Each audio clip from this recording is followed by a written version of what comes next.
Dictation start होगा 5 second बाद। Start. Lakhimpur Kheri मामले में सर्वोच्च न्यायालय ने उत्तर प्रदेश प्रशासन के रवैये पर उचित ही नाराजगी जाहिर की है। विराम। इस मामले का संज्ञान खुद प्रधान न्यायाधीश ने लिया और कुछ वकीलों को लिखी चिट्ठी को याचिका मानते हुए उस पर सुनवाई शुरू की है। विराम। एक दिन पहले अदालत ने उत्तर प्रदेश सरकार से कहा था कि वह अपना पक्ष रखे। विराम। शुक्रवार को मामले की सुनवाई करते हुए प्रधान न्यायाधीश ने स्पष्ट कहा कि वे उत्तर प्रदेश प्रशासन की कार्रवाई से संतुष्ट नहीं है। विराम। क्या वजह है कि 5 दिन बीत जाने के बाद भी पुलिस अब तक आरोपी को गिरफ्तार नहीं कर पाई है। विराम। क्या ऐसे ही किसी दूसरे मामले में भी वह कर सकती थी। विराम।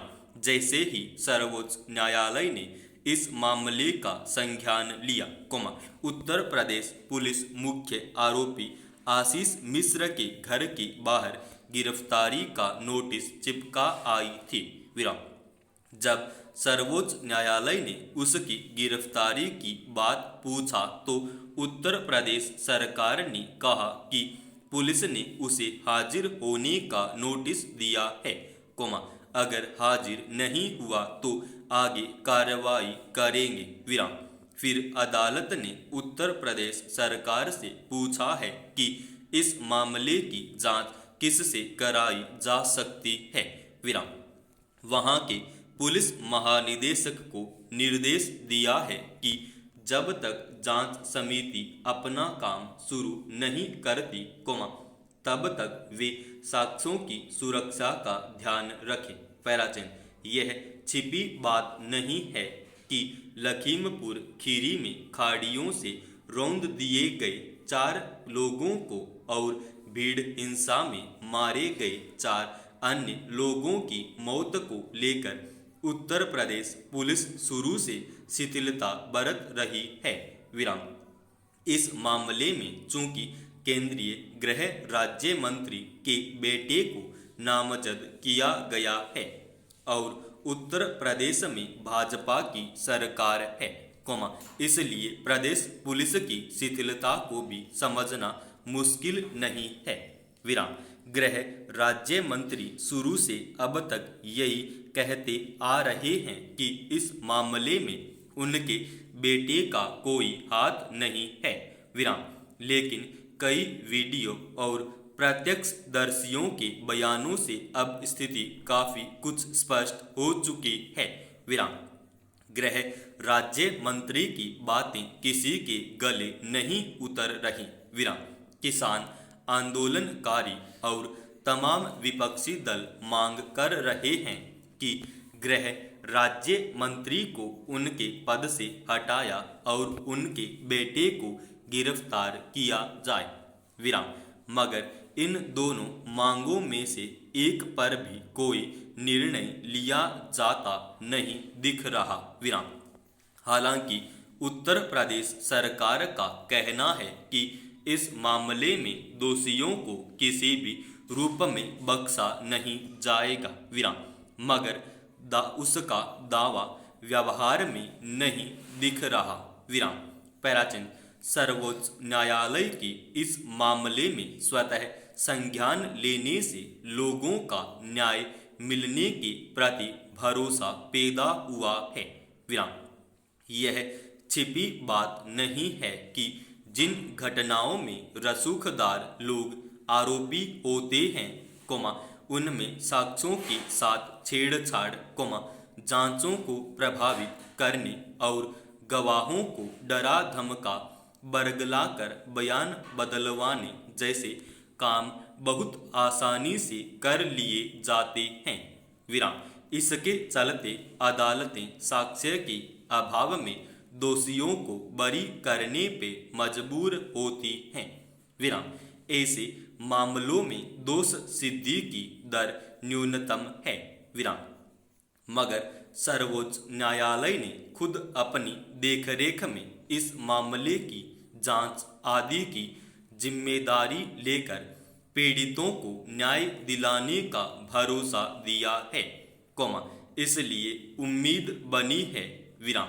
लखीमपुर खीरी का मामला अब तक के जघन्यतम अपराधों की श्रेणी में है, यह लोकतांत्रिक अधिकारों को रौंदने का भी मामला है, इसलिए अगर इसमें न्याय मिलता है, तो वह एक बड़ी नजीर बनेगा। पैराचिन्ह। यह राहत की बात है कि देश के कुछ हिस्सों में कोरोना के बढ़ते मामलों के मुकाबले दिल्ली में इसका कहर कम होता दिख रहा है और इसके मद्देनजर सरकार इससे संबंधित पाबंदियों में नरमी बरतने के मामले में क्रमशः आगे बढ़ रही है। विराम। लेकिन पिछले करीब 1.5 साल के दौरान कोरोना संक्रमण की जैसी प्रकृति देखने में आई है, उसमें यह ध्यान रखने की जरूरत होगी कि कोई ऐसी लापरवाही न हो जिससे स्थिति फिर बिगड़ जाए। विराम। गौरतलब है कि दिल्ली में सरकार ने 1 सितंबर से स्कूल, कॉलेज और कोचिंग संस्थानों को खोलने का फैसला किया है। विराम। शुरू में 9वीं से 12वीं कक्षा तक के लिए स्कूल खुलेंगे। विराम। इसके बाद 8 सितंबर से 6ठी से 8वीं कक्षा के विद्यार्थियों को भी अभिभावकों की अनिवार्य मंजूरी के साथ स्कूल आने की इजाजत होगी। विराम। हालांकि स्कूल या संस्थान की ओर से अभी ऐसी कोई बाध्यता नहीं ला दी जाएगी, जो बच्चों को स्कूल आने के लिए बाध्य करें। विराम। सरकार का यह फैसला राजधानी में कोरोना संक्रमण के क्रमशः गिरते मामलों के मद्देनजर सामने आया है। विराम। सार्वजनिक जीवन की अन्य गतिविधियों में छूट दिए जाने के मुकाबले स्कूल कॉलेज को खोले जाने को लेकर अब तक स्वाभाविक हिचक बनी हुई थी, क्योंकि बच्चों और विद्यार्थियों के बीच संक्रमण को लेकर सबको सबसे ज्यादा चिंता थी। पैराचिन्ह। दरअसल, दिल्ली में दूसरी लहर का जोर कम होने के बाद खास तौर पर पिछले करीब 1 पखवाड़े से संक्रमितों और गंभीर स्थिति में पहुंचने या फिर मरने वालों की तादाद में लगातार गिरावट दर्ज की जा रही है। विराम। बल्कि राहत के ऐसे मौके भी आए दिन जिस दिन किसी की भी मौत नहीं हुई। विराम। हालांकि यह आशंका भी जताई गई कि कोरोना विषाणु के संक्रमण की तीसरी लहर आ सकती है और उसमें बच्चों पर ज्यादा खतरा होगा। विराम। लेकिन कई ऐसे आकलनों में खतरा कम होने की बात भी कही गई। विराम। अब पिछले कई दिनों के आंकड़े को देखते हुए यह उम्मीद बंधी है कि संक्रमण की तीव्रता शायद कमजोर पड़े। विराम। ऐसे में हर स्तर पर चौकसी बरतते हुए आम जनजीवन में सहजता लाने की ओर बढ़ा जा सकता है। विराम। यूं भी बाजार और अन्य आर्थिक या सार्वजनिक गतिविधियों में कोरोना नियमों के पालन के साथ कई स्तरों पर राहत दी गई है। विराम।